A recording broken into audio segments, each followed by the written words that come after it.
ವಿರುದ್ಧವಾಗಿ ಮತ್ತೊಂದು ದೂರನ್ನ ದಾಖಲು ಮಾಡಲಾಗಿದೆ. ಲೋಕಾಯುಕ್ತಕ್ಕೆ ದೂರನ್ನ ನೀಡಿದ್ದಾರೆ ಎನ್ಆರ್ ರಮೇಶ್.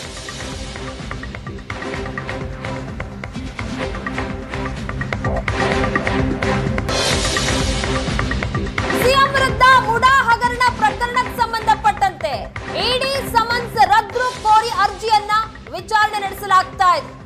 ನ್ಯಾಯಮೂರ್ತಿ ನಾಗಪ್ರಸನ್ನ ಪೀಠದಲ್ಲಿ ಅರ್ಜಿ ವಿಚಾರಣೆ ಆಗ್ತಾ ಇದೆ. ಪಾರ್ವತಿ ಅವರ ಪರವಾಗಿ ಹಿರಿಯ ವಕೀಲ ಸಂದೇಶ್ ಚೌಟ ವಾದವನ್ನ ಮಂಡಿಸ್ತಾ ಇದ್ದಾರೆ.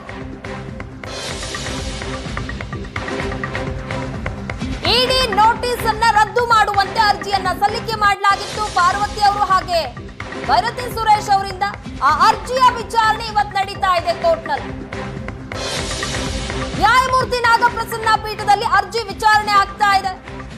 ಪಾರ್ವತಿ ಅವರ ಪರವಾಗಿ ಹಿರಿಯ ವಕೀಲ ಸಂದೇಶ್ ಚೌಟ ವಾದವನ್ನ ಮಂಡಿಸ್ತಾ ಇದ್ದಾರೆ.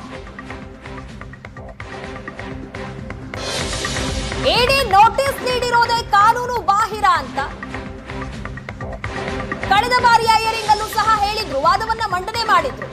ಈಗ ಕೆಲವೊಂದಿಷ್ಟು ಅಂಶವನ್ನ ನ್ಯಾಯಾಧೀಶರ ಮುಂದಿಡ್ತಿದ್ದಾರೆ. ಅಕ್ಟೋಬರ್ 1, 2024ರಂದು ಸೈಟ್ಗಳನ್ನ ಮುಡಾಗೆ ಹಿಂತಿರುಗಿಸಲಾಗಿದೆ. ಸೈಟ್ಗಳನ್ನ ಹಿಂತಿರುಗಿಸಿದ ದಿನವೇ ಇಡಿ ಇಸಿಐಆರ್ ಅನ್ನ ದಾಖಲಿಸಿದೆ. ಲೋಕಾಯುಕ್ತ ಎಫ್ಐಆರ್ ದಾಖಲಿಸಿದ 4 ದಿನದಲ್ಲಿ ಇಸಿಐಆರ್ ಅನ್ನ ದಾಖಲು ಮಾಡಲಾಗಿದೆ.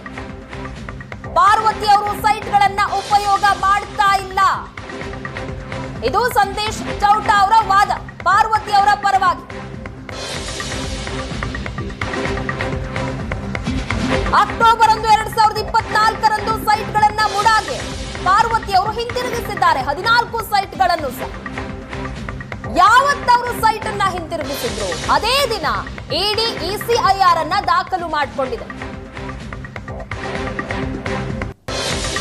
ಲೋಕಾಯುಕ್ತ ಎಫ್ಐಆರ್ ದಾಖಲಿಸಿದ 4 ದಿನಗಳಲ್ಲಿ ಇಸಿಐಆರ್ ಅನ್ನ ದಾಖಲು ಮಾಡಲಾಗಿದೆ.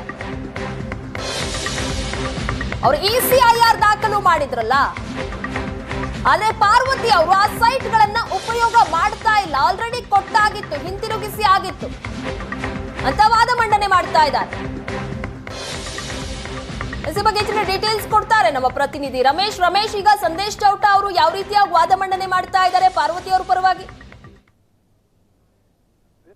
ಸಿದ್ದರಾಮಯ್ಯವರ ಪತ್ನಿಗೆ ಇಡಿ ಏನು ಒಂದು ಸಮನ್ಸನ್ನ ವಿಚಾರಣೆಗೆ ಹಾಜರಾಗಬೇಕು ಅಂತ ಹೇಳಿ ಸೂಚನೆಯನ್ನು ಕೊಟ್ಟಿತ್ತು. ಆ ಒಂದು ಸಮನ್ಸನ್ನ ಕ್ವೆಶ್ಚನ್ ಮಾಡಿ ಹೈಕೋರ್ಟ್ನಲ್ಲಿ ಒಂದು ಅರ್ಜಿಯನ್ನ ಸಲ್ಲಿಸಿದ್ರು. ಅದಕ್ಕೆ ಸಂಬಂಧಪಟ್ಟಂತೆ ಇವತ್ತು ವಿಚಾರಣೆ ಶುರುವಾಗಿರುವಂತಹದ್ದು. ಆದ್ರೆ ಸಿಎಂ ಪತ್ನಿ ಪಾರ್ವತಿ ಅವರ ಪರವಾಗಿ ಹಿರಿಯ ವಕೀಲ ಅಂತ ಅಂದ್ರೆ ಸಂದೇಶ್ ಚೌಟ ಅವರು ವಾದವನ್ನ ಮಾಡ್ತಾ ಇರುವಂತದ್ದು. ಅವರ ಪ್ರಕಾರ ಏನಂದ್ರೆ, ಯಾವುದೇ ಪ್ರೊಸೀಡ್ಸ್ ಆಫ್ ಕ್ರೈಮ್ ಅಂದ್ರೆ ಇಲ್ಲಿ ಏನು ಕ್ರೈಮ್ ನಡೆದಿದೆ ಅನ್ನುವಂಥದ್ದು ಹೇಳ್ತಾರೆ. ಆ ಒಂದು ಕ್ರೈಮ್ ನಲ್ಲಿ ಯಾವುದೇ ರೀತಿಯಾದಂತಹ ಒಂದು ಸತ್ಯಾಸತ್ಯತೆಗಳಿಲ್ಲ. ಜೊತೆಗೆ 14 ಸೈಟ್ಗಳನ್ನ ಏನು ಇವರು ಇಲ್ಲಿಗಲ್ ಆಗಿ ಟಿಟೆಡ್ ಮನಿ ಅಂತ ಹೇಳಿ ತೆಗೆದುಕೊಂಡಿದ್ದಾರೆ ಅಂತ ಹೇಳಿ ಹೇಳ್ತಾ ಇದ್ದಾರೆ.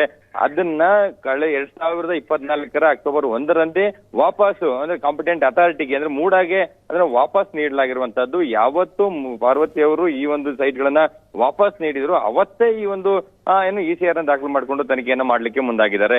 ಲೋಕಾಯುಕ್ತ ಪೊಲೀಸರು ಎಫ್ಐಆರ್ ನ ದಾಖಲು ಮಾಡಿ ಕೇವಲ 4 ದಿನದಲ್ಲಿ ಈ ಒಂದು ರೀತಿ ಎಫ್ಐಆರ್ ನ ದಾಖಲು ಮಾಡ್ಲಿಕ್ಕೆ ಹೊರಟಿರುವಂತದ್ರಿಂದ ಇದೆಲ್ಲ ಒಂದ್ ಕಡೆ ಇಡಿ ಒಂದು ಇಸಿಆರ್ ನ ದಾಖಲು ಮಾಡಿಕೊಂಡು ತನಿಖೆ ಮಾಡ್ತಾ ಇರುವಂತದ್ದೇ ಒಂದು ಸದುದ್ದೇಶ ಪೂರ್ವಕವಾಗಿ ಇದೆಯಾ ಅನ್ನುವಂತ ಒಂದು ಪ್ರಮುಖವಾದ ಪ್ರಶ್ನೆ ಇಲ್ಲಿ ಹುಟ್ಟುಕೊಂಡಿರುವಂತದ್ದು. ಆ ಒಂದು ಹಿನ್ನೆಲೆಯಲ್ಲಿ ಈ ಒಂದು ಪ್ರಕರಣವನ್ನ ಇಡಿ ದಾಖಲು ಮಾಡಿಕೊಂಡದ್ದೇ ಸರಿ ಅಲ್ಲ, ಅವ್ರಿಗೆ ವಿಚಾರಣೆಯನ್ನ ಒಂದು ಪ್ರಕರಣವನ್ನು ದಾಖಲು ಮಾಡಿಕೊಂಡು ತನಿಖೆಯನ್ನ ಮಾಡ್ಲಿಕ್ಕೆ ಬರೋದಿಲ್ಲ ಅನ್ನುವಂತ ನಿಟ್ಟಿನಲ್ಲಿ ವಾದವನ್ನ ಮಾಡ್ತಾ ಇರುವಂತದ್ದು. ಸುಪ್ರೀಂ ಕೋರ್ಟ್ ಈ ಹಿಂದೆ ವಿಜಯ್ ಮದನ್ ಲಾಲ್ ಮತ್ತು ವೈ ಬಾಲಾಜಿ ಅನ್ನುವಂತ ಪ್ರಕರಣಗಳಲ್ಲಿ ಈ ಯಾವ ಅಂದ್ರೆ PMLA ಆಕ್ಟ್ ನಡಿ ಅಂದ್ರೆ ಯಾವ್ದಾದ್ರು ಆಸ್ತಿಗಳನ್ನ ಅವರು ಸಂಪಾದನೆ ಮಾಡಿದ್ರೆ ಯಾವ ಸಂದರ್ಭದಲ್ಲಿ PMLA ಆಕ್ಟ್ ಅಡಿ ಅದನ್ನ ಎಫ್ಐಆರ್ ನ ದಾಖಲು ಮಾಡ್ಕೊಳ್ಳಿಕ್ಕೆ ಸಾಧ್ಯತೆಗಳು ಇದೆ ಅನ್ನುವಂಥದ್ದನ್ನ ಅದೇ ಸ್ಪೆಸಿಫಿಕ್ ಆಗಿ ಹೇಳಿದ್ದಾರೆ.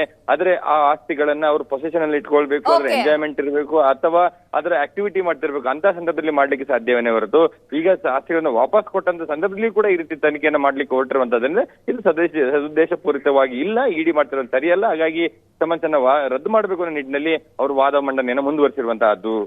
ಥ್ಯಾಂಕ್ ಯು ರಮೇಶ್ ನಿಮ್ಮೆಲ್ಲ ಡೀಟೇಲ್ಸ್ಗಾಗಿ.